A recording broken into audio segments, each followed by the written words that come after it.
નમસ્કાર વિદ્યાર્થી મિત્રો, વેલકમ બેક માય ચેનલ. આપ સૌનું ફરી વખત દિલથી હાર્દિક સ્વાગત છે. આજે આપણે ધોરણ 12ની અંદર જે ચેપ્ટરની શરૂઆત કરેલી છે, રીપ્રોડક્શન ઇન ફ્લાવરિંગ પ્લાન્ટ, એટલે કે સપુષ્પી વનસ્પતિની અંદર લિંગી પ્રજનન,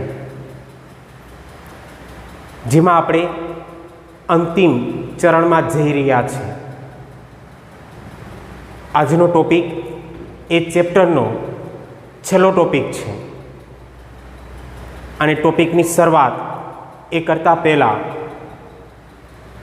હું જણાવી દઉં કે જો તમે મારી ચેનલમાં નવા હો તો ચેનલને આજે જ સબસ્ક્રાઈબ એ કરી લેજો, જેથી કરીને નવા નીટ બેઝ માટેના વિડીયો એ તમને પ્રાપ્ય થાય, નોટિફિકેશન એ મળતી રહે, તમે અપડેટ અને અપગ્રેડ બંને એ થતા રહો. હવે આજના ટોપિકની શરૂઆત એ આપણે કરીએ. આજનો ટોપિક એ છે અસહયોગી જનન અને બહુભ્રૂણતા. અસહયોગી જનન એપોમિકિટ અને બહુભ્રૂણતા પોલી એમ્બ્રિયોનિક ક્રિયા. જોઈ શરૂઆત એ આપણે સૌથી પહેલા પોઈન્ટથી કરશું અને પહેલો પોઈન્ટ એ છે અસહયોગી જનન, જેને આપણે એપોમિકિટ તરીકે પણ ઓળખી શકશું. અંગ્રેજી શબ્દ છે એટલે ધ્યાન રાખજો. શરૂઆત કરીએ આપણે બીજથી. પ્રીવિયસ લેક્ચરની અંદર આપણે વાત કરી ગયા કે બીજ એ ફલનની અંતિમ નિપજ છે અથવા લિંગી પ્રજનનની એ અંતિમ નિપજ છે, એ કહીએ તો પણ ખોટું નથી. એટલે અહીંયા સૌથી પહેલો પોઈન્ટ એ આવશે કે ખાસ કરીને બીજ એ ફલનની અંતિમ નિપજ છે. Point clear? ફલનની અંતિમ નિપજ એટલે બીજ, સીડ્સ. પણ કેટલીક એવી વનસ્પતિઓ છે, ખાસ કરીને એસ્ટેરેસી અને ઘાસના કુળની વનસ્પતિ, જેમાં ખાસ પ્રકારની કેટલીક ક્રિયાવિધિ એ જોવા મળતી હોય છે, જેની ચર્ચા એ આજના લેક્ચરની અંદર આપણે કરવાના છે. તો અહીંયા આપણે દર્શાવીએ, બીજો પોઈન્ટ એ આપણે દર્શાવીએ કે એસ્ટેરેસી અને ઘાસના કુળની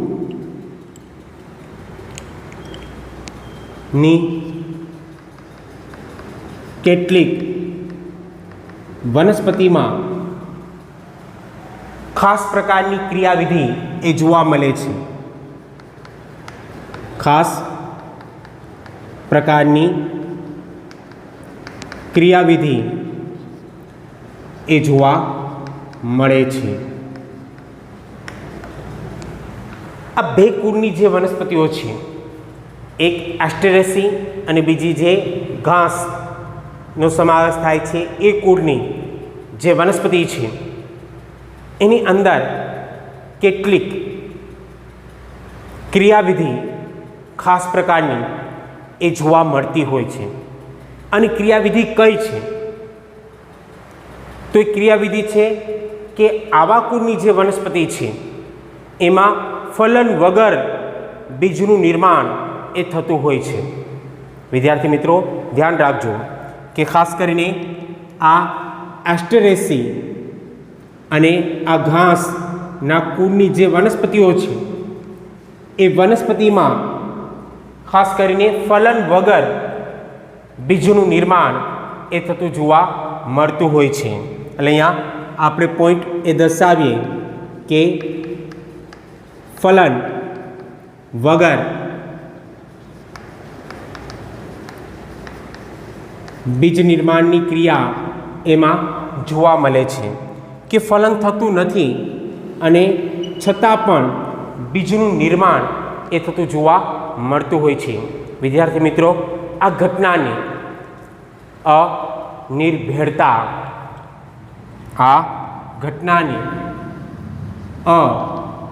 અનિર્ભેળતા અથવા અસહયોગી જનન કહેવામાં આવે છે. અસહયોગી જનન એ કહેવામાં આવે છે. એને અનિર્ભેળતા કહો અથવા એને અસહયોગી જનન કહો. વ્યાખ્યાને થોડી લંબાવી હોય તો હજી લંબાવું કે ફલન થયા વિનાના વિકાસને પરિણામે સર્જાતા ભ્રૂણને અસહયોગી જનન કહેવાય. પણ અહીંયા સિમ્પલ રીતે કહી દીધું મેં કે ખાસ કરીને ફલન વગર બીજ નિર્માણ થાય છે તો આ ઘટનાની અનિર્ભેળતા અથવા અસહયોગી જનન એ કહેવામાં આવતું હોય છે. ખરેખર વિદ્યાર્થી મિત્રો, અસહયોગી જનન એ અલિંગી સ્વરૂપે જ થાય છે. આ ઘટના અસહયોગી જનનની ઘટના એ અલિંગી પ્રજનનની ઘટના છે, પણ એમાં નકલ એ લિંગી પ્રજનનની કરવામાં આવે છે કે લિંગી પ્રજનનની નકલ સ્વરૂપે બીજ એ ઉત્પન્ન થતું હોય છે. એટલે આ ઘટના છે અલિંગી પ્રજનનની, પણ નકલ એ લિંગી પ્રજનનની છે. એટલે અહીંયા આપણે પોઈન્ટ એ દર્શાવશું કે અસહયોગી જનન એ અલિંગી સ્વરૂપે થાય છે. વિદ્યાર્થી મિત્રો, આ ધ્યાન રાખજો કે છે એ અલિંગી પ્રજનનની જ ક્રિયા અલિંગી સ્વરૂપે થાય છે, પરંતુ લિંગી પ્રજનનની નકલ એ કરવામાં આવે છે. લિંગી પ્રજનનની નકલ એ કરવામાં આવે છે. બાકી છે અલિંગી પ્રજનન જ, પણ લિંગી પ્રજનન થાય છે એવું દર્શાવવામાં આવે છે. તો અહીંયા ખાસ કરીને આપણે કહી શકીએ કે આ અસહયોગી બીજ જે ઉત્પન્ન થાય છે એ બીજને આપણે કયું બીજ કહેશું? અસહયોગી બીજ. એ બીજ ઘણી રીતે સર્જન પામતું જોવા મળતું હોય છે. એટલે અહીંયા આપણે દર્શાવશું કે અસહયોગી બીજ ઘણી રીતે સર્જી શકાય છે. અસહયોગી બીજ, આ જે ઉત્પન્ન થતું બીજ છે એ બીજ અસહયોગી બીજ કહેવાશે. ફલન નથી પામતું એટલે અસહયોગી બીજ કહેવાશે. અને અસહયોગી બીજ એ ઘણી બધી રીતે સર્જન પામતું જોવા મળતું હોય છે વિદ્યાર્થી મિત્રો. અને એ બીજની વાત કરવા જઈએ કે ખાસ કરીને આ જે અસહયોગી બીજની વાત કરીએ કે કઈ કઈ રીતે આપણે એનું સર્જન કરી શકીએ, કઈ એવી પદ્ધતિઓ છે કે જેના દ્વારા અસહયોગી બીજનું નિર્માણ એ થતું હશે. તો અહીંયા એ બાબત એ આપણે દર્શાવીએ કે મુખ્યત્વે અસહયોગી બીજની ક્રિયા જોવા જઈએ તો 3 રીતે અસહયોગી બીજનું નિર્માણ કરી શકીએ. જૂની બુક હતી વિદ્યાર્થી મિત્રો, એમાં 5 રીત આપેલી હતી. એનસીઈઆરટીની બુકમાં 3 જ રીત છે. એટલે આપણે 3 રીત એ સમજશું કે આ 3 કઈ એવી રીત છે કે જેના દ્વારા અસહયોગી બીજનું નિર્માણ એ થતું હોય છે. તો તેમાં સૌથી પહેલી ક્રિયા એ જોવા જઈએ તો અહીંયા આપણે દર્શાવશું કે દ્વિતીય ભ્રૂણનું જે સર્જન થવું, એટલે કે દ્વિતીય ભ્રૂણ જે 2n હશે, દ્વિતીય ભ્રૂણ જે 2n હશે, અહીંયા આપણે દર્શાવશું કે મહાબીજાણુ જે માતૃકોષ છે, મહાબીજાણુ માતૃકોષ જે 2n સ્વરૂપે હશે. પોઈન્ટ ક્લિયર કરતા જજો વિદ્યાર્થી મિત્રો. મહાબીજાણુ માતૃકોષ જે 2n સ્વરૂપે છે, એ મહાબીજાણુ માતૃકોષ એ અર્ધીકરણ પામ્યા વગર ભ્રૂણનું સર્જન કરે. અર્ધીકરણ પામ્યા વગર ભ્રૂણનું સર્જન કરે. એનો મતલબ શું થયો? એનો મતલબ જે એમએમસીની ક્રિયા છે, મેગાસ્પોર મધર સેલ, જે આપણે જોઈ ગયા આગળ આપણે કીધેલું હતું કે એમએમસીની અંદર, મેગાસ્પોર મધર સેલની અંદર અર્ધીકરણ થાય અને 4 મહાબીજાણુ ઉત્પન્ન થાય. પણ અહીંયા અર્ધીકરણ નથી થતું. અહીંયા અર્ધીકરણ થતું નથી. અર્ધીકરણ પામ્યા વગર જ ભ્રૂણનું સર્જન થઈ જાય. અને એ જે ભ્રૂણનું સર્જન વિદ્યાર્થી મિત્રો થશે એ પણ કેવા સ્વરૂપે હશે? તો કે 2n સ્વરૂપે જ. અહીંયા હું એક બાબત સ્પષ્ટ કહી દઉં કે અહીંયા ફલન થતું નથી. વિદ્યાર્થી મિત્રો આ ધ્યાન રાખજો કે ફલન થશે નહીં. અને આવી રીતના પણ ભ્રૂણ સર્જાય અને એ ભ્રૂણ વિકાસ એ આગળ વધે. તો આ એક પદ્ધતિ છે કે જેની અંદર મહાબીજાણુ માતૃકોષ એ અર્ધીકરણ પામ્યા વગર ભ્રૂણનું સર્જન કરે. ઇનશોર્ટ કહેવા જઈએ તો ખાસ કરીને અહીંયા જે વિભાજનની ક્રિયા એ લાગુ પડશે, સમવિભાજન હશે. સમવિભાજન હશે. બીજી ક્રિયા જોવા જઈએ તો કે ભ્રૂણ વિકાસ એ બીજી રીતે જોવા જઈએ તો અહીંયા આપણે દર્શાવી શકશું વિદ્યાર્થી મિત્રો કે ખાસ કરીને જે સંપૂર્ણ અંડક છે એ અંડકની અંદર આવેલ પ્રદેનો જે ભાગ છે એ પ્રદેના કેટલાક કોષમાંથી જો ભ્રૂણનું સર્જન થાય, એટલે અહીંયા આપણે દર્શાવશું કે પ્રદેના કેટલાક કોષોમાંથી ભ્રૂણનું સર્જન થાય. પ્રદેના કેટલાક કોષોમાંથી ભ્રૂણનું સર્જન થાય. અહીં ધ્યાન રાખજો, પ્રદેનો ભાગ છે. મોટાભાગે આપણે એ પણ ખ્યાલ છે કે જે પ્રદેનો ભાગ હશે એ 2n સ્વરૂપે હશે અને એમાંથી ભ્રૂણનું સર્જન એ થતું જોવા મળતું હોય છે. તો આ પણ એક પ્રક્રિયા છે કે જેના દ્વારા ભ્રૂણ વિકાસ કે ભ્રૂણ નિર્માણની ક્રિયા એ આપણે જોઈ શકીએ છીએ. ત્રીજી એક પદ્ધતિ જોવા જઈએ ભ્રૂણ વિકાસની,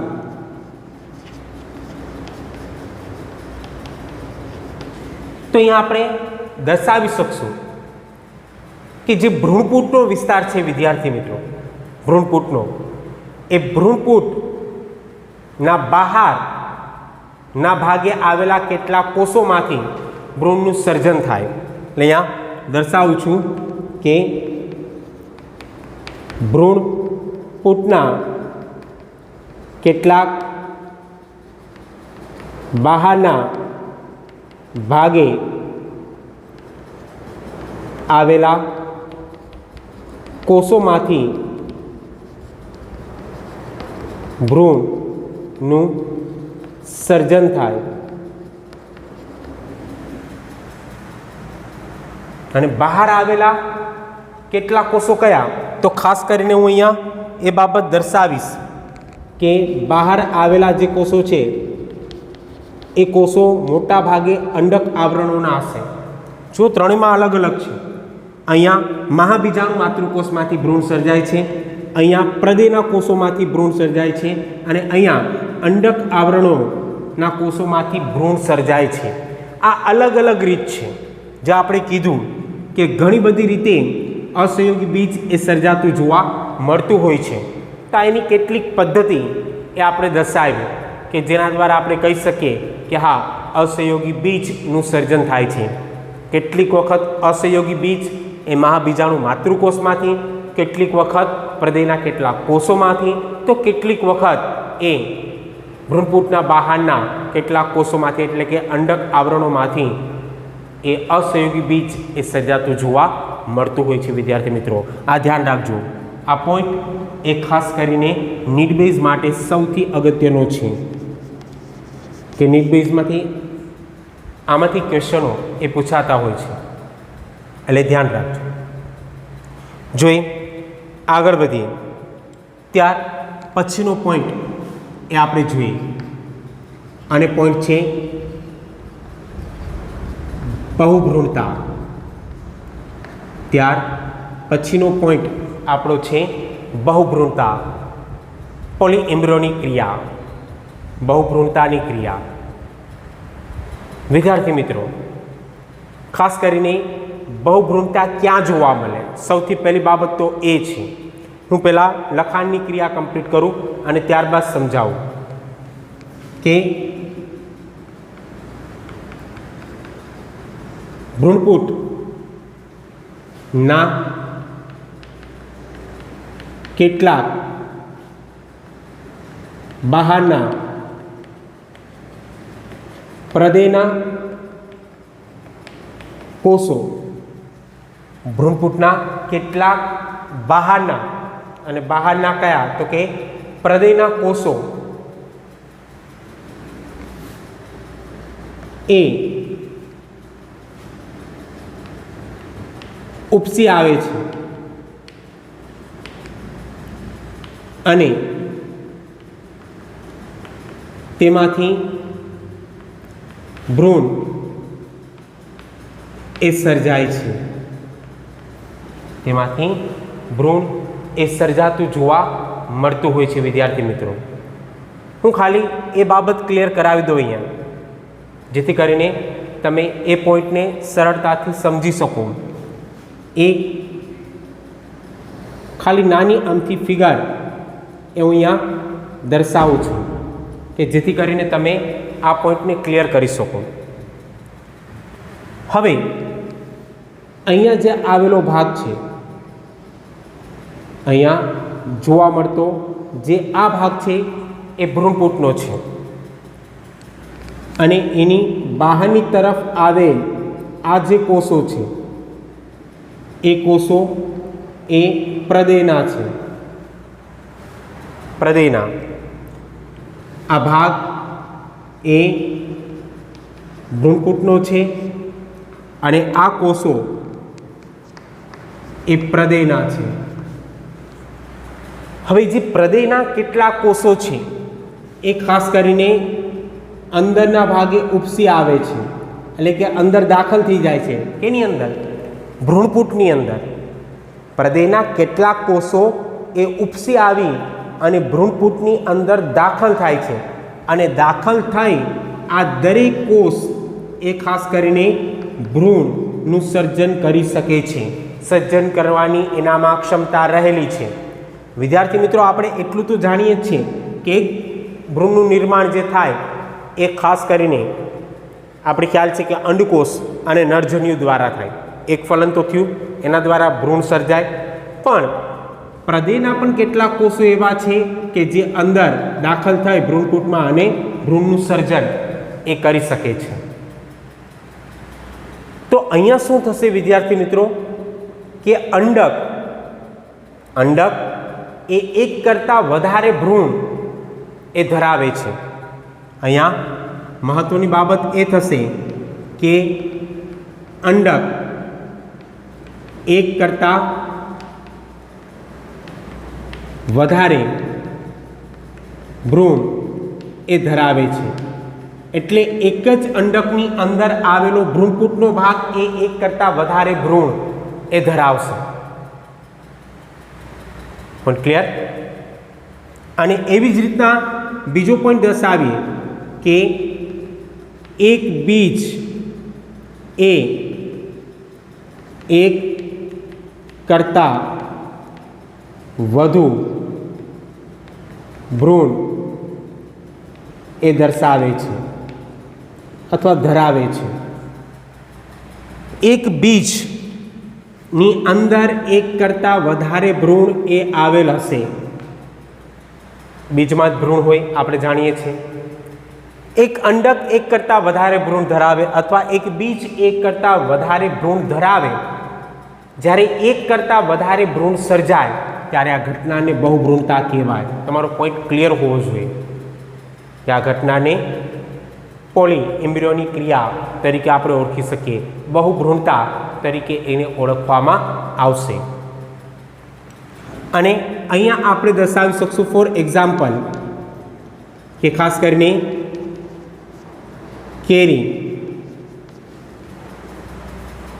કેરીની વાત કરીએ અને લીંબુની કેટલીક જાતિઓમાં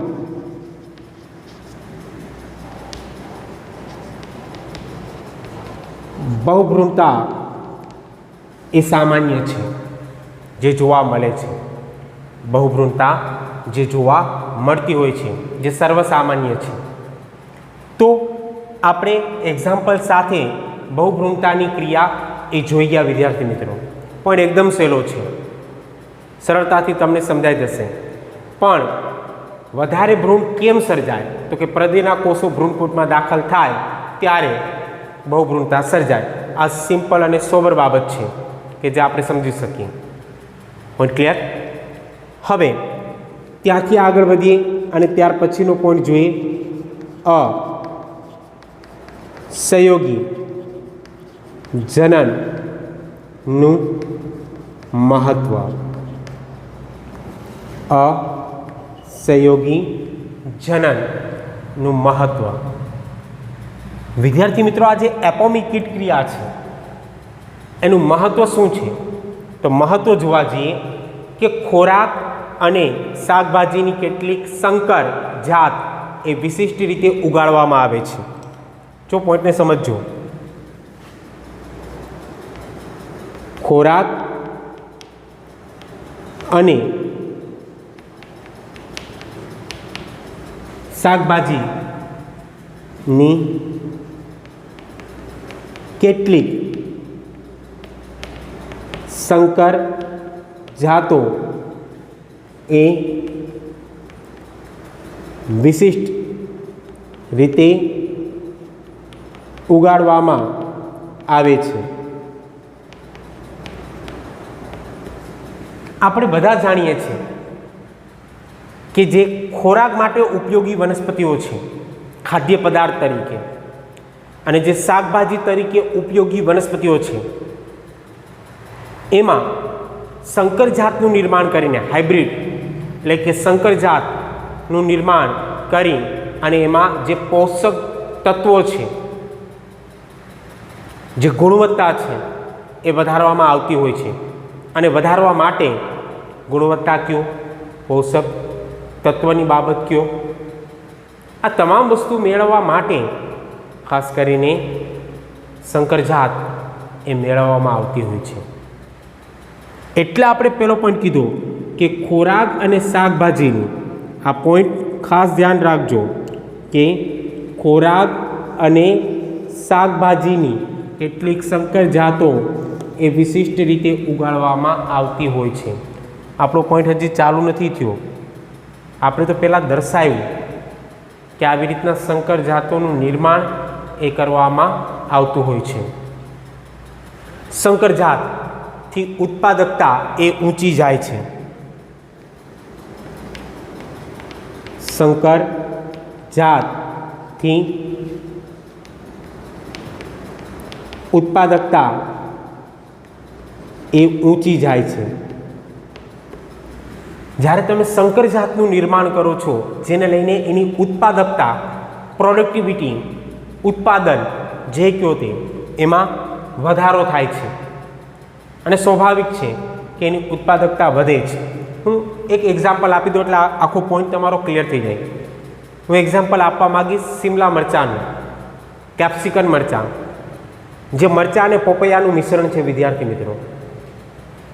અને બજારમાં અત્યારે કેપ્સિકમ મરચાં એ પ્રાપ્ય છે, તો શું કર્યું? કેપ્સિકમ શું થયું? કેપ્સિકમ એ સંકર જાત થઈ, કેપ્સિકમ એ હાઇબ્રિડ જાત થઈ. શું કામ હાઇબ્રિડ જાતનું નિર્માણ કરવામાં આવ્યું? કારણ કે ખોરાક કે શાકભાજી તરીકે ઉપયોગી છે.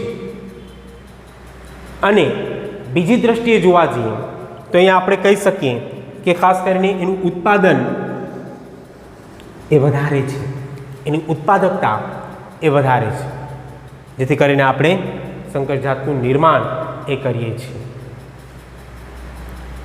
પણ આવી જ્યારે સંકર જાતોનું નિર્માણ તમે કરો ત્યારે કેટલીક મુશ્કેલી પણ સર્જાતી જોવા મળતી હોય છે. વિદ્યાર્થી મિત્રો, ડાયરેક્ટ સંકર જાત તો મળી નથી જતી. તમને ખ્યાલ હશે કે ખાસ કરીને લીંબુ પણ મોટા જોવા મળતા હોય છે. મોટા લીંબુ, એ જે મોટા લીંબુ તમે જુઓ છો ખાસ કરીને એ બેનું મિશ્રણ છે, મોસંબી અને લીંબુનું. તો આવી તો ઘણી બધી વનસ્પતિઓ છે કે જે પ્રાપ્ય છે. અત્યારે જે ટોમેટો છે, ટમેટા એ પણ હાઇબ્રિડ જ છે. દેશી ટમેટા તો નાના હોય, બજારમાં મળતા જે ટમેટા છે હાઇબ્રિડ જ છે. હાઇબ્રિડનું નિર્માણ જ્યારે તમે કરો ત્યારે કેટલીક મુશ્કેલીઓ પણ સર્જાતી હોય છે, અને એ મુશ્કેલીઓની વાત એ આપણે અહીંયા કરીએ કે કયા પ્રકારની મુશ્કેલી એ સર્જાતી જોવા મળતી હોય છે. જો મુશ્કેલીની વાત કરીએ તો સૌથી પહેલી બાબત એ આવશે કે દર વખતે સંકર બીજ એ ઉત્પન્ન કરવા પડે. અહીંયા સૌથી પહેલી મુશ્કેલી છે કે દર વખતે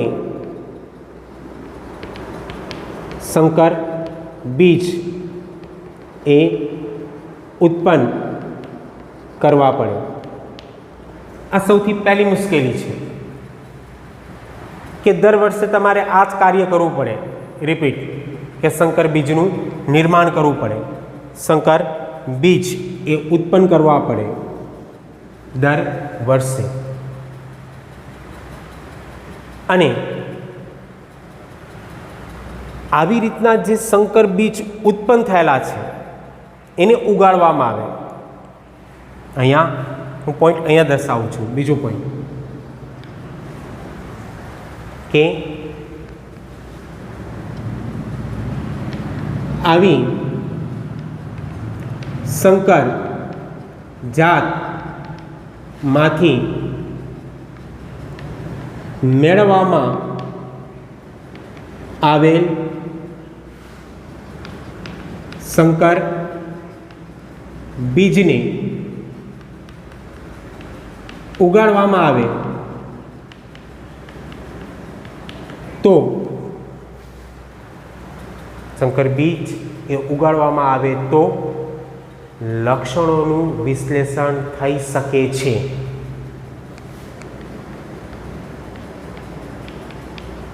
લક્ષણોનું વિશ્લેષણ એ થઈ શકે છે, જેથી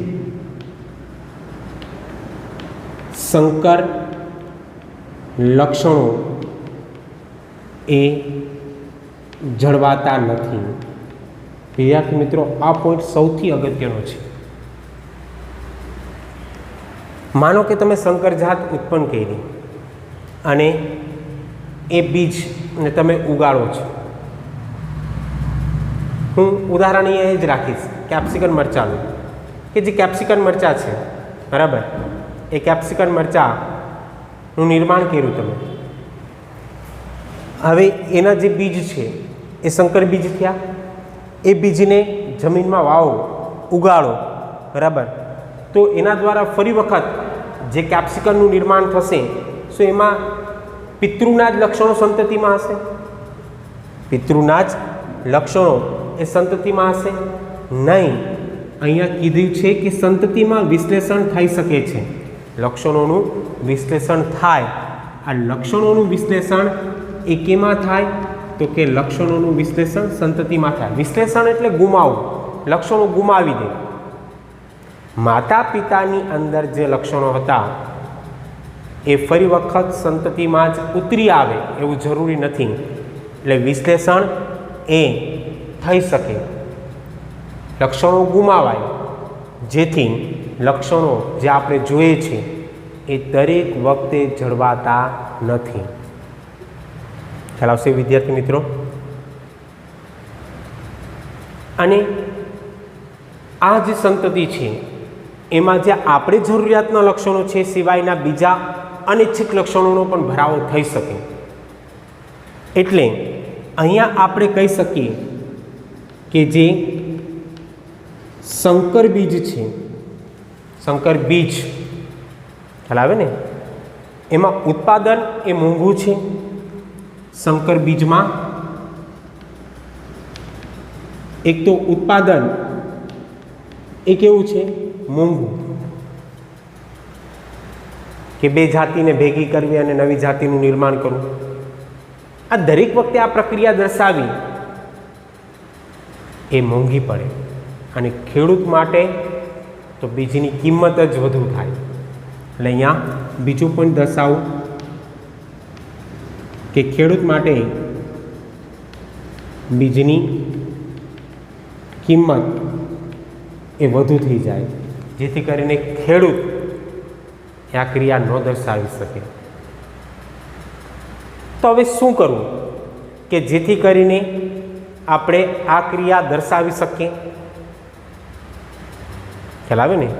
કઈ એવી ક્રિયા કરીએ કે જેથી કરીને આપણે હાઇબ્રિડનું નિર્માણ કરી શકીએ?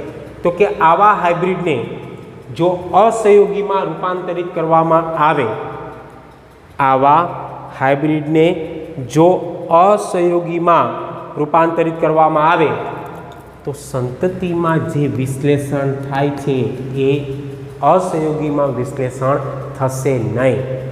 એટલે અહીંયા આપણે પોઈન્ટ દર્શાવીએ છીએ કે ખાસ કરીને જે સંકર જાત છે, હાઇબ્રિડ છે, આવા હાઇબ્રિડને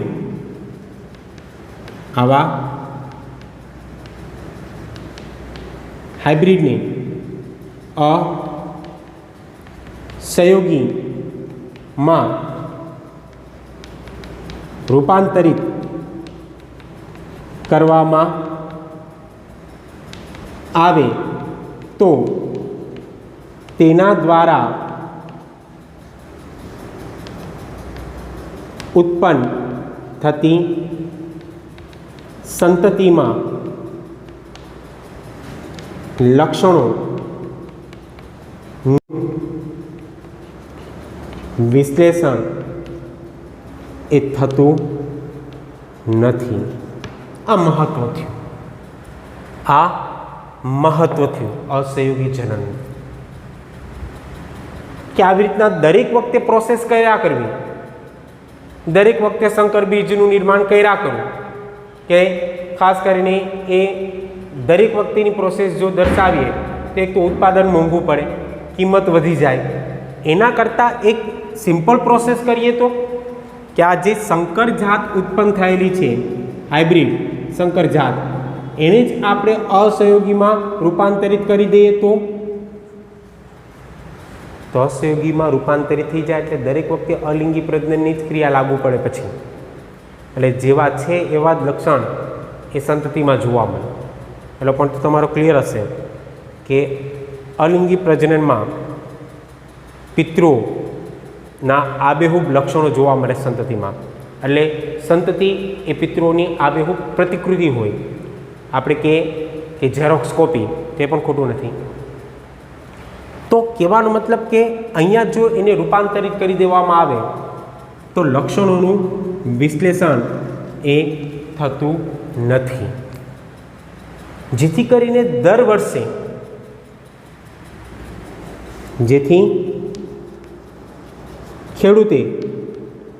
ખેડૂત દર વર્ષે પાક એ મેળવી શકે, દર વર્ષે પાક એ મેળવી શકે. અને દર વર્ષે સંકર બીજ ખરીદવાની કોઈ જરૂર રહેતી નથી. દર વર્ષે સંકર બીજ ખરીદવાની જરૂરિયાત એ રહેતી નથી. એકદમ સરળ ક્રિયા થઈ જાય વિદ્યાર્થી મિત્રો, કે જેથી કરીને ખેડૂત દર વર્ષે પાક મેળવી શકે અને એને દર વર્ષે આવા સંકર બીજ ખરીદવાની જરૂરિયાત રહેશે નહીં. એક જ વખત બીજ એ ખરીદવાના રહે અને ત્યારબાદ એના એ જ બીજને ઉગાડવામાં આવે તો આબેહૂબ લક્ષણો જે આપણે જોઈએ છે એ પ્રાપ્ય કરી શકીએ. આ બાબતનો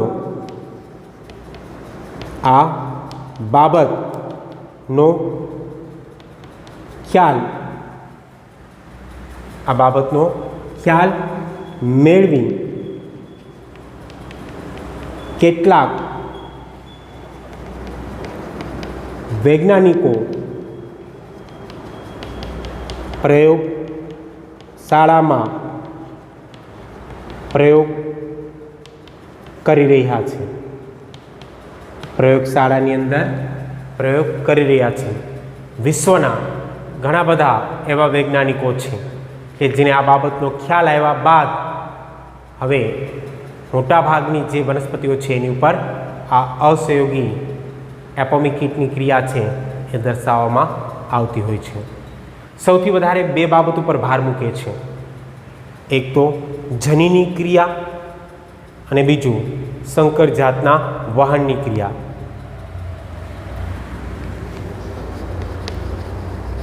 જનીની અને સંકર જાતના વહનને સમજવા માટે કેટલાક ચોક્કસ પ્રયાસો એ થઈ રહ્યા છે. કેટલાક ચોક્કસ પ્રયાસો એ દિશામાં થઈ રહ્યા છે. બે બાબતને સમજવા માટે એક જનીની બાબત અને બીજું સંકર જાતના વહનની ક્રિયાને સમજવા માટે હાલમાં અત્યારે સક્રિય સંશોધનો એ થઈ રહ્યા છે. તો વિદ્યાર્થી મિત્રો, આ જે પોઈન્ટ હતો એ આપણે જોયા, એક અસહયોગી જનનનો, બહુભ્રૂણતાનો અને અસહયોગી જનનનું મહત્ત્વ. ખાસ કરીને આ પોઈન્ટ ધ્યાન રાખજો, મહત્ત્વ. એ પોઈન્ટને ખાસ સમજજો, નહીંતર એ નહીં સમજાય. પોઈન્ટ ટુ પોઈન્ટ તમે આગળ વધજો, બરાબર. ક્યાંથી શરૂઆત કરશો તો કે ખોરાક અને શાકભાજીનું નિર્માણ કરવા માટે, બરાબર, સંકર જાતનું નિર્માણ કરવામાં આવે. હવે એ જે સંકર જાત એ ઉત્પન્ન થશે, બરાબર, બીજ એ ઉત્પન્ન થશે, એમાં કેટલીક મુશ્કેલીઓ એ સર્જાશે, બરાબર. પહેલી મુશ્કેલી કે દર વખતે બીજ ઉત્પન્ન કરવા પડે. ત્યારબાદ કીધું કે એમાં વિશ્લેષણ થાય છે, લક્ષણો જળવાતા નથી, બરાબર. ઉત્પાદન મોંઘું પડે, ખેડૂતો માટે કિંમત વધુ થાય. તો એનો કોઈ વિકલ્પ ખરો? તો કે હા, એનો વિકલ્પ છે કે આવા જે સંકર જાત છે એના બીજને જો અસહયોગીમાં રૂપાંતરિત કરી દેવામાં આવે તો એના કારણે દર વર્ષે ખેડૂત પાક મેળવી શકે. સંકર બીજ ખરીદવાની કોઈ જરૂરિયાત એ રહેતી નથી. અને બે બાબતને લઈને વૈજ્ઞાનિકો અત્યારે સક્રિય પ્રયાસો એ કરી રહ્યા છે. એક જનીનિક બાબત અને બીજી બાબત છે સંકર જાતના વહન. તો વિદ્યાર્થી મિત્રો, અહીંયા આપણું સંપૂર્ણ ચેપ્ટર એ પૂર્ણ થાય છે. આશા રાખીશ કે આ ચેપ્ટર એ તમને ગમ્યું હશે, અને ગમ્યું હોય તો કોમેન્ટમાં દર્શાવજો કે આ ચેપ્ટર એ તમને ગમ્યું છે કે કેમ. અને આના પછી નેક્સ્ટ નવા ચેપ્ટરની શરૂઆત એ આપણે કરશું. ત્યાં સુધી stay safe, stay home. Thank you, ધન્યવાદ. ફરી મળશું.